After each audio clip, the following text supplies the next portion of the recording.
Most damage to the heart does not happen suddenly. It accumulates quietly, night after night, over many years.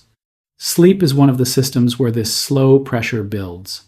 My name is Dr. Warren Hung. I'm a medical doctor, and on this channel, We Care Health, my work is prevention and long-term function. I focus on how everyday biological systems protect the body when they are allowed to work properly and how they fail when they are not. Sleep is not rest in the casual sense. During sleep, the heart is not off. It is regulated. Blood pressure follows a nightly pattern. Heart rate slows and becomes more regular. Blood vessels relax. Hormones that control repair, fluid balance, and inflammation shift into a different mode. This nightly pattern repeats thousands of times across a lifetime. What matters for the heart is not one bad night. What matters is what happens when the pattern changes for years. In younger adults, the heart and blood vessels are flexible. They can tolerate stress and recover quickly. After 60, that flexibility narrows. The systems that control pressure, rhythm, and repair still work, but they work with less margin. Small stresses that once reset overnight can start to linger. During normal sleep, blood pressure drops. This is called the nighttime dip. It gives blood vessels a break.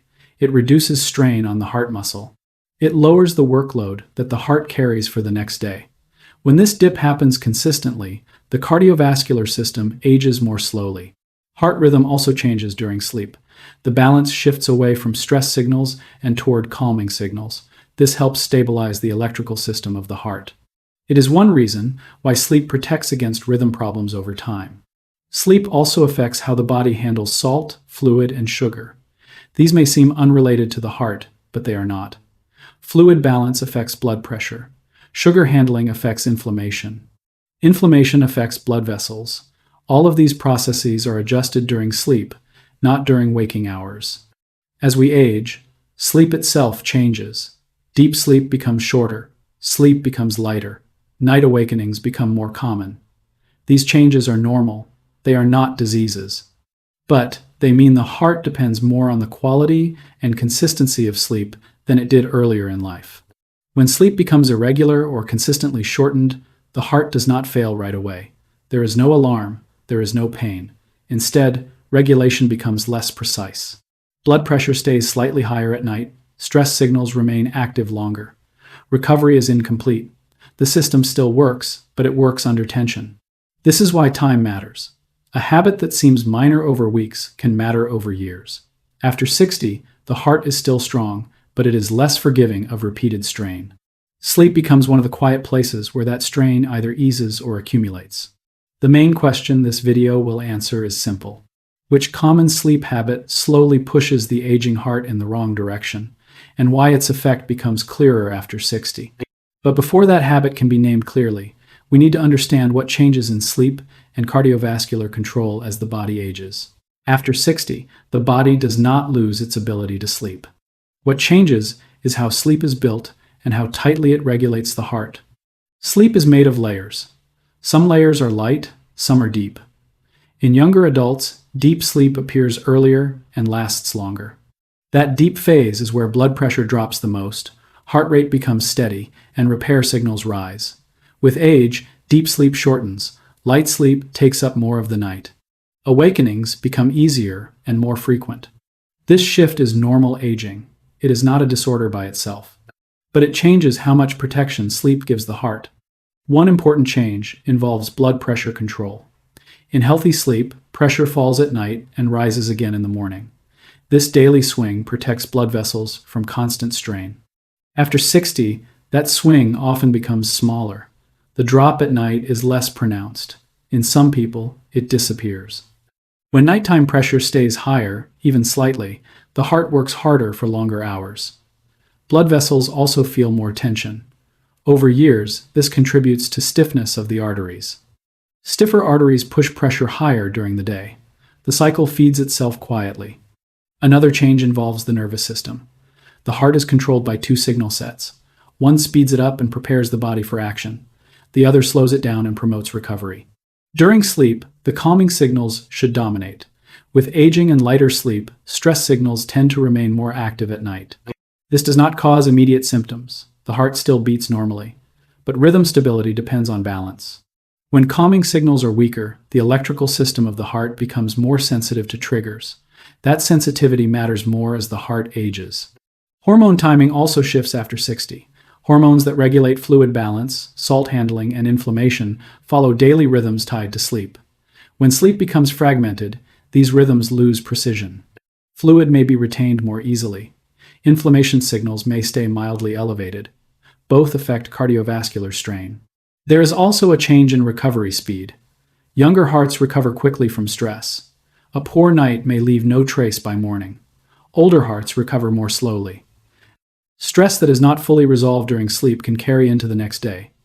When this happens repeatedly, baseline strain rises. Importantly, these changes do not mean the heart is weak. They mean the margin is smaller. The same amount of sleep disruption that once had little effect can begin to matter. The same habit that was tolerated at 45 can become relevant at 65. This is why age changes the meaning of sleep patterns, rather than creating a new rule. It is also why short-term thinking is misleading. Looking only at how someone feels after one night misses the issue. The concern is not tiredness. The concern is regulation. Over time, less precise regulation shapes cardiovascular risk pathways without announcing itself. By understanding these age-related shifts, it becomes easier to see why one common sleep habit has a stronger effect after 60 than it did earlier in life. The habit does not change. The body's ability to absorb its impact does. And with that foundation in place, we can now examine how insufficient sleep creates specific stresses inside the cardiovascular system itself. To understand why sleep matters for the heart, we need to look at what the heart is asked to manage every day. The heart does not only pump blood, it responds continuously to signals about pressure, oxygen demand, fluid volume, and stress. Sleep is when many of those signals are recalibrated. When sleep is shortened or repeatedly interrupted, that recalibration becomes incomplete. One of the first systems affected is blood pressure control. During healthy sleep, pressure falls for several hours. This gives the heart muscle and blood vessel walls time under lower load. When sleep is insufficient, this drop is reduced or delayed. Pressure stays closer to daytime levels for longer. This does not cause pain. You do not feel it happening. But mechanically, the heart is working against higher resistance for more hours each day. Over years, this increases wear on the heart muscle and promotes thickening of the vessel walls. Another system involved is the autonomic nervous system. This is the automatic control network that adjusts heart rate and vessel tone without conscious effort. It has a stress side and a recovery side. Sleep normally shifts control toward recovery. With insufficient sleep, stress signals remain active. Heart rate stays slightly higher. Variability between beats decreases. This matters because a healthy heart is not metronomic. Small variations between beats indicate flexibility. Reduced variability reflects strain and reduced adaptability. Sleep loss also affects inflammation. Inflammation is not always harmful. It is part of repair. But when inflammation remains mildly elevated, blood vessels become less responsive and more prone to stiffness. Sleep normally dampens inflammatory signaling. Shortened sleep weakens that dampening effect. Glucose handling is another link. Poor sleep reduces insulin sensitivity. This means the body needs more insulin to manage the same amount of sugar. Over time, this contributes to higher baseline inflammation and vascular stress, even in people without diabetes. The heart is indirectly affected through vessel health and metabolic load. Fluid balance is also regulated at night. Hormones released during sleep help the kidneys adjust how much salt and water the body keeps. When sleep is insufficient, this regulation becomes less precise. Small amounts of extra fluid raise blood pressure and increase the volume the heart must move. Heart rhythm stability depends on all of these systems working together. Pressure control, nervous system balance, inflammation, and metabolism all influence the electrical behavior of the heart. Sleep loss does not cause rhythm problems directly, but it increases vulnerability, especially in aging hearts. What is important to understand is that these effects are cumulative. One short night does not injure the heart. The body compensates. But repeated short nights prevent full recovery. Baseline strain creeps upward. The heart adapts by working harder, not by resting. This is why the issue is not feeling sleepy. Many people adapt subjectively to less sleep. They feel functional. The heart does not adapt in the same way. It responds to signals, not perceptions. After 60, When recovery is slower and regulatory margins are narrower, these incomplete resets matter more. The same degree of sleep loss produces a larger physiological footprint. But this still does not answer the key question. Which specific sleep habit creates this repeated strain in real life, and how common it is after 60? The sleep habit is chronic short sleep. That means regularly sleeping too little, night after night, for months or years. This is not about one bad night. It is not about occasional insomnia. It is about a pattern where sleep time is consistently cut short and never fully repaid. Clinically, short sleep does not have a single rigid number. Most older adults need enough sleep to allow full nighttime regulation, including blood pressure dipping, nervous system calming, and metabolic reset. For many people after 60, regularly sleeping well under 7 hours begins to reduce those protective processes. Some need more, a few need less. The key point is not the clock. It is whether sleep is long enough, consistently, to complete cardiovascular recovery. When this habit becomes routine, the heart is not injured directly. It is loaded. Nighttime blood pressure is the first place this shows up. With chronic short sleep, the normal pressure drop is shortened or lost. Instead of several hours of lower pressure, the heart experiences near daytime pressure through much of the night. This increases total daily workload without any warning sign. Over years, higher nighttime pressure is associated with arterial stiffening and left ventricular thickening. These are structural adaptations. The heart muscle grows thicker to handle load. That adaptation keeps pumping effective, but it also raises oxygen demand and reduces reserve. The nervous system is also affected. Chronic short sleep keeps stress signaling active into the night. Heart rate stays slightly elevated. Beat-to-beat variability falls. This does not feel dangerous, but it reflects reduced flexibility in cardiac control. In older hearts, reduced flexibility increases susceptibility to rhythm instability under additional stress. Inflammation adds another layer. Short sleep weakens the nightly reduction in inflammatory signaling. Mild inflammation persists. Blood vessel lining becomes less responsive. Nitric oxide signaling, which helps vessels relax, becomes less efficient. The result is higher resistance and higher pressure for the same cardiac effort. Metabolic effects compound this strain. Chronic short sleep reduces insulin sensitivity. Even without diabetes, this promotes higher circulating glucose and fatty acids. These fuel inflammatory pathways that affect vessel walls. Over time, this accelerates vascular aging, not suddenly, but steadily. Fluid regulation also changes. Hormones that guide salt and water handling depend on sleep duration. When sleep is repeatedly cut short, fluid retention becomes slightly more likely. Small increases in circulating volume raise pressure and increase the amount of blood the heart must move each minute. Put together, these changes explain what hurting the heart means in medical terms. It does not mean tearing tissue. It means increasing load, reducing recovery, and accelerating structural adaptation. After 60, this matters more because the heart has less spare capacity.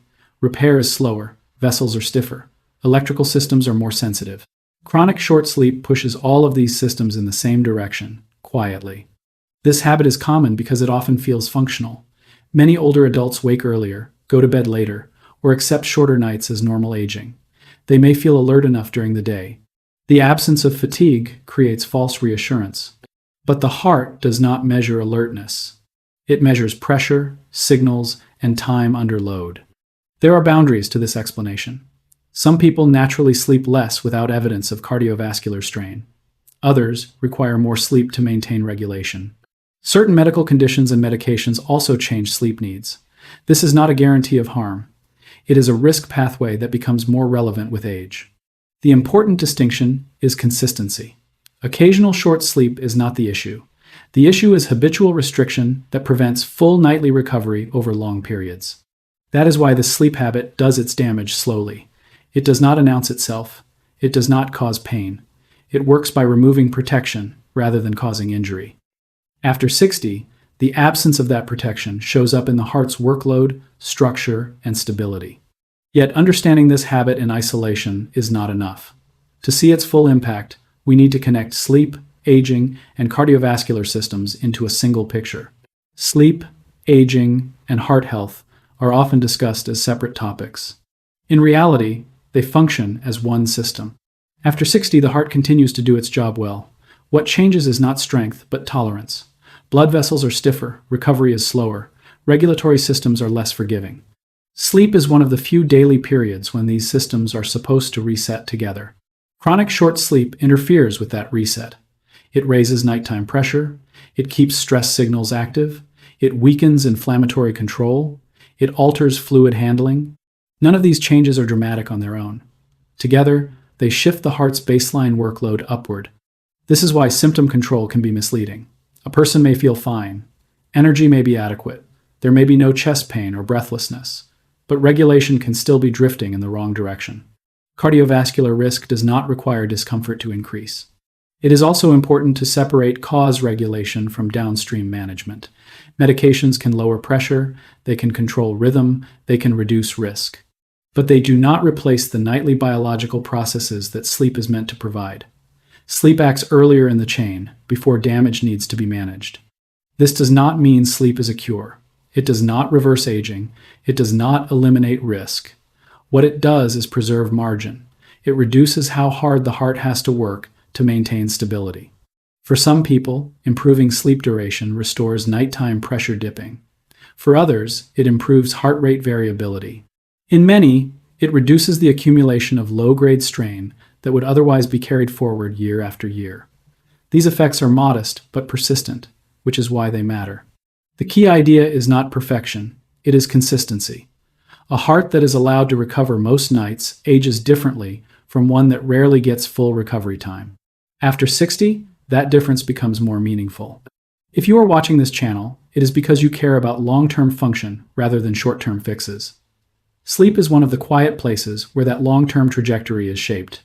If you want clear, physiology-based explanations of how everyday systems protect health over decades, you can subscribe to We Care Health. That is the focus here, understanding how the body works and how to give it the conditions it needs to keep working well.